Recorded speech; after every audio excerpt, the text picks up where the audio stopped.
एक समय ऐसा भी था जब इंसान सिर्फ एक जानवर थे गाइस, ठीक है। ना कोई भाषा थी, ना समाज, नहीं पहचान था, ठीक है। बस अपने अस्तित्व के लिए लड़ता हुआ एक शिकार करता जीव। ना उसे कल की चिंता थी गाइस, ना भविष्य का कोई सपना। हर दिन एक जंग थी, भूख डर और मौत से। यही से शुरू होती है जानवर से इंसान बनने का सफर गाइस, ठीक है। और उस सफर की सबसे पहली गूंज गूंजती है गाइस उन पुरानी गुफाओं की दीवारों पर, आज से अरबों साल पहले का वो समय जब धरती पर कोई इंसान, जानवर, पेड़ पौधे, यहाँ तक कि गाइस कोई भी जीवित प्राणी मौजूद नहीं था, ठीक है। सिर्फ एक उबलता हुआ आग का गोला जो सूरज से भी ज्यादा खतरनाक लग रहा था, ठीक है गाइस। ना कोई हवा थी, ना ही पानी, सिर्फ धकती हुई गर्मी, अंधेरा और चारों तरफ तबाही। यह वही धरती है जिस पर आज हम खड़े हैं, लेकिन तब इसका वातावरण इतना विषैला और गर्म था कि जीवन का कोई सवाल ही नहीं उठता था गाइस, ठीक है। धीरे धीरे लाखों साल बीत गए, धरती ठंडे होने लगी, ज्वालामुखी शांत होने लगे और धरती का पहला समुद्र बना। इन समुद्र में विभिन्न रासायनिक पदार्थ एक दूसरे के संपर्क में आने लगे और एक अद्भुत प्रक्रिया की शुरुआत हुई, जीवन की प्रक्रिया, ठीक है गाइस। पहले सूक्ष्म जीव बने जिन्हें हम प्रोकैरियोटिक कोशिकाएं कहते हैं। यह इतने छोटे थे कि उन्हें देखने के लिए माइक्रोस्कोप की भी जरूरत पड़ती थी गाइस, ठीक है। यह प्राणी ही जीवन की पहली कड़ी थे। कोई हाथ पैर नहीं, कोई दिमाग नहीं, बस एक सरल कोशिका जो जीवन की पहिए को घुमा रही थी गाइस, ठीक है। धीरे धीरे प्रोकैरियोटिक जीवों ने खुद को विकसित किया और यूकैरियोटिक जीव अस्तित्व में आए। अब जीवन सिर्फ एक कोशिका तक सीमित नहीं था, बल्कि कई कोशिकाएं मिलकर एक शरीर का निर्माण करने लगी थी गाइस, ठीक है। फिर समय के साथ धरती का वातावरण बदलता गया, पृथ्वी में ऑक्सीजन की मात्रा बढ़ने लगी और समुद्र जीवों से भरने लगे। फिर आया एक ऐसा समय जिसने जीवन की दिशा बदल दी गाइस, ठीक है। इस दौरान हजारों नई प्रजातियां एक साथ विकसित हुई। जटिल जीव जैसे मछलियां, कीड़े, जली फिश और कई अनोखे समुद्र जीवों का आगमन हुआ। रीढ़ वाले जीव पहली बार दिखने लगे गाइस, जीवन तेजी से विकसित होने लगा गाइस। और फिर कुछ जीव पानी से बाहर निकलकर धरती पर भी अपने पैर जमाने लगे गाइस। कुछ मछलियां विकसित होकर उभयचर यानी एम्फिबियंस बन गई, जिन्हें पहले पानी और फिर धीरे धीरे जमीन पर रहने की ताकत मिल गई। फिर आए ये यानी रेप्टाइल्स। यह वो जीव थे जिन्होंने धरती पर राज करने की शुरुआत की। इन सभी के बीच धीरे धीरे विकसित हुआ एक ऐसा समूह जिसने आगे चलकर पृथ्वी के सबसे बड़े साम्राज्य को जन्म दिया, जिसका नाम है dinosaur. Oh my God guys, धरती का सबसे दिलचस्प दौर और जब डायनासोर पूरी पृथ्वी में राज करते थे, जब लगभग 23 करोड़ साल पहले शुरू हुआ था।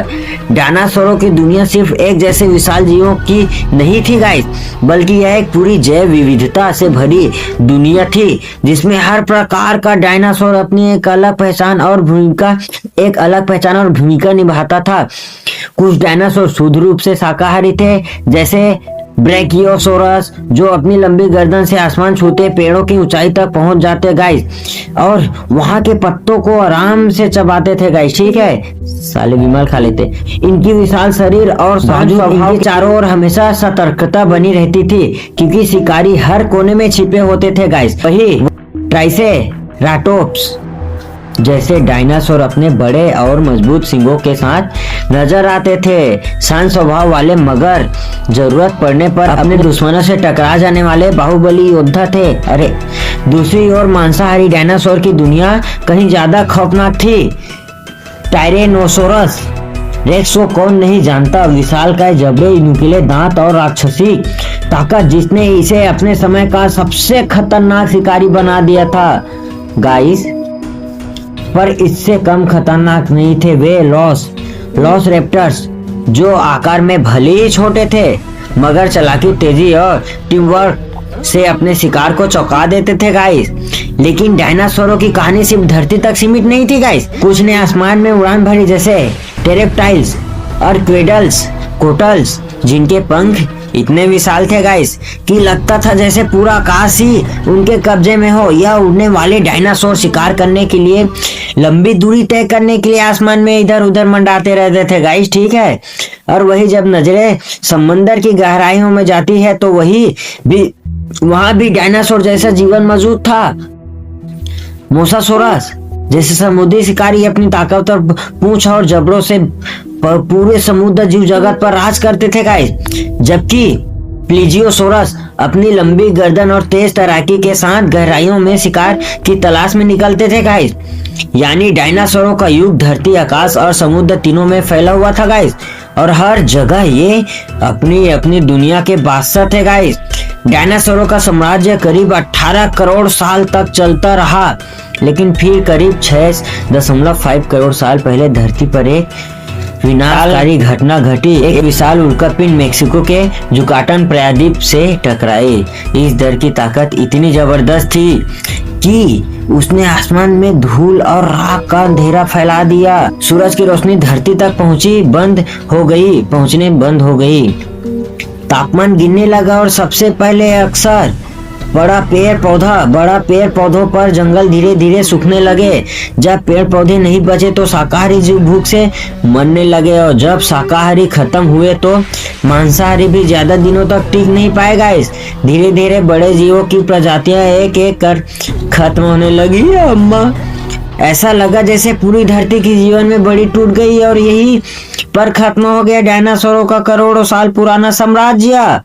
बाहुबली भी मर गया। मगर इस तबाही के बीच धरती एक नई शुरुआत की तैयारी कर रही थी। एक नई सभ्यता, नए जीव और अंततः इंसानों का युग शुरू होना चालू हुआ गाइस। यहीं से हुआ, ठीक है। डायनासोरों के विनाश के बाद धरती पर एक नया अध्याय शुरू हुआ। करोड़ों सालों तक दबे छिपे और भय में जीने वाले छोटे छोटे स्तनधारी जीव अब मुक्त थे गाइस। पहले यह जीव पेड़ों की झाड़ियों में, जमीन के नीचे, बिलों में, यहाँ चट्टानों की दरारों में छिपकर रहते थे, क्योंकि आतंकवाद आ जाएगा, क्योंकि धरती पर डायनासोरों का राज था और उनका किसी भी समय शिकार हो जाना तय था गाइस। मगर अब वह डर मिट चुका था। वातावरण धीरे धीरे स्थिर हो रहा था ना गाइस, और जीवन के फिर से फैलने का मौका मिल रहा था गाइस। इन स्तनधारियों की खासियत थी कि इनके शरीर पर फर था, जिससे यह तापमान के बदलते हालात में खुद को बचा सकते थे गाइस। यह अपने बच्चों को जन्म देकर दूध पिलाते थे, जिससे उनकी संतानों की जीवन दर अधिक थी। मुझने जा रहा हूँ। जैसे जैसे समय बीतता गया, इन स्तनधारियों ने अपने पर्यावरण के हिसाब से खुद को ढालना शुरू कर दिया।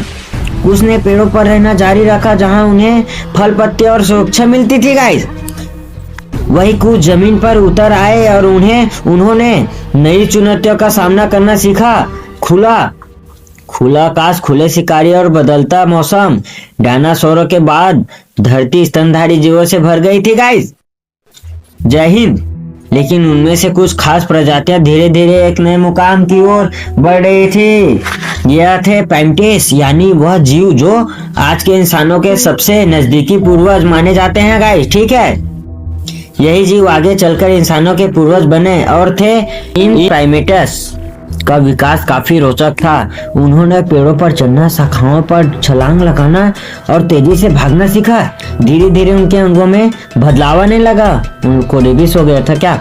उनकी उंगलियां लचीली होने लगी थी ताकि वे शाखाओं को मजबूती से पकड़ सके। उनके हाथ अब सिर्फ पकड़ने के लिए नहीं, बल्कि चीजों को घुमा फिराकर समझने और उपयोग करने के लिए बनने लगे। सबसे महत्वपूर्ण बदलाव में से एक था, ठीक है गाइस, आंखों की स्थिति। अब उनकी आंखें सिर के सामने की ओर आ गई, जिन्हें उन्हें गहराई और दूरी का बेहतर अनुमान होने लगा गाइस।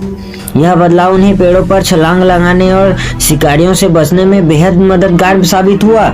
समय के साथ प्राइमेट्स का दिमाग भी घूम गया क्या साला, दिमाग भी विकसित होने लगा। वे अब छोटे समूह में रहने लगे। संवाद करना, सामाजिक जीवन की शुरुआत यहीं से हुई। समूहों में रहना, एक दूसरे से संकेत जरिए संवाद करना उनकी दिमागी विकास का एक बड़ा कारण बना। धीरे धीरे शरीर में और भी बदलाव आने लगे। कुछ प्राइमेट्स ने जमीन पर ज्यादा समय बिताना शुरू किया। शाखाओं पर लटकने वाले हाथ जमीन पर चलने में भी इस्तेमाल होने लगे। रीढ़ की हड्डी में हल्का झुकाव आया और शरीर की बनावट ऐसे होने लगी कि वे कुछ समय के लिए दो पैरों पर खड़े हो सके। यही वो समय था गाइस जहां इंसान बनने की दिशा में पहला कदम रखा पहला कदम रखा गया। 2 पैरों पर खड़ा होना सिर्फ एक शारीरिक बदलाव नहीं था, यह संकेत था एक नई सोच, एक नए दृष्टिकोण और धरती पर आने वाले सबसे जटिल जीव मनुष्य की शुरुआत का। आज से लगभग 20 लाख साल पहले इंसानी विकास की यात्रा ने एक नया मोड़ लिया। गाइस, होमो इरेक्टस का उदय हुआ, जिसका अर्थ है सीधा खड़ा होने वाला मानव। यह हमारे पूर्वजों की इवोल्यूशनरी कड़ी में एक बेहद अहम पड़ाव था। सिर्फ दिखने में पहले के प्राइमेट से अलग था, ठीक है गाइस, बल्कि इसकी क्षमताएं भी कहीं अधिक विकसित थी। इनका मस्तिष्क पहले की तुलना में बड़ा और अधिक जटिल हो चुका था, जिससे सोचने, समझने और समस्याओं को हल करने की क्षमता बढ़ी। इनकी सबसे खास बात थी गाइस, इनका शरीर। यह पूरी तरह 2 पैरों पर सीधा चल सकते थे, जिससे इन्हें लंबी दूरी तय करने में आसानी होती थी। होमो इरेक्टस ने सिर्फ चलना सीखा, बल्कि अपने हाथों का इस्तेमाल औजार बनाने के लिए करना शुरू कर दिया। लेकिन जो चीज उनके जीवन में सबसे बड़ा बदलाव लेकर आई थी, वो आग का प्रयोग, आग को नियंत्रित करने लगा और उसका इस्तेमाल करना मानव इतिहास की सबसे क्रांतिकारी खोजों में से एक था। इससे खाना पकाना संभव हुआ, जिससे भोजन को पचाना आसान हो गया और पोषण भी बढ़ा। आग ने उन्हें ठंड से बचाया, जिससे अब वे ठंडे इलाकों में भी जीवित रहने लगे थे, ठीक है गाइस। और सबसे अहम, आग ने उन्हें रात के अंधेरे और जंगली जानवरों से सुरक्षा दी। इस सब के साथ साथ और एक सामाजिक बदलाव हुआ। अब लोग आग के चारों ओर इकट्ठा होने नहीं, बल्कि हाथ, कुल्हाड़ी, नुकीले भाले और पत्थर की चाकू, खुरचनी जैसे औजार तैयार किए जाने लगे।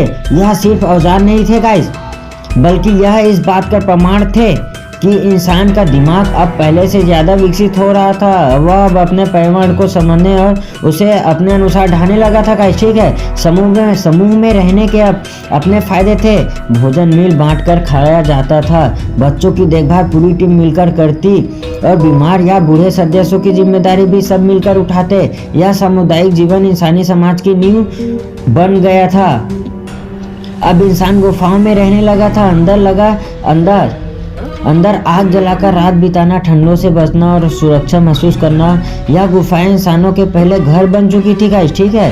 लेकिन गुफाएं सिर्फ ठिकाना नहीं थी, यह पहली कला की जन्मभूमि बनने वाली थी। दुनिया भर की पुरानी गुफाओं में आज भी ऐसे चित्र मिलते हैं जिनमें हिरण, भैंसे, हाथी और इंसानों की आकृतियां उकेरी गई। इन चित्रों ने इतिहास को एक नया आयाम दिया, क्योंकि अब इंसान केवल जी नहीं रहा था, ठीक है गाइस, वह सोचने, महसूस करने और अपनी भावनाओं को व्यक्त करने लगा था। यह पहली बार था जब मानव ने अपने विचारों को दीवारों पर उकेरना शुरू किया और यही से कला, संस्कृति और आगे चलकर पूरी सभ्यता की शुरुआत हुई, ठीक है। अब हम उस निर्णायक मोड़ पर आ पहुंचे हैं, जहां होमो सेपियंस सिर्फ शिकार करने वाले जीव नहीं रह गए थे, अब वे धीरे धीरे इंसान बन रहे थे। एक ऐसा जीव जो सिर्फ जीने के लिए नहीं, बल्कि महसूस करने, बोलने और समझने के लिए भी जीवित था गाइस, ठीक है। भाषा कोई एक दिन में नहीं बनी, यह भी लाखों सालों में धीरे धीरे विकसित हुई। शुरुआत हुई इशारों से, हाथों, आंखों और चेहरे का हवा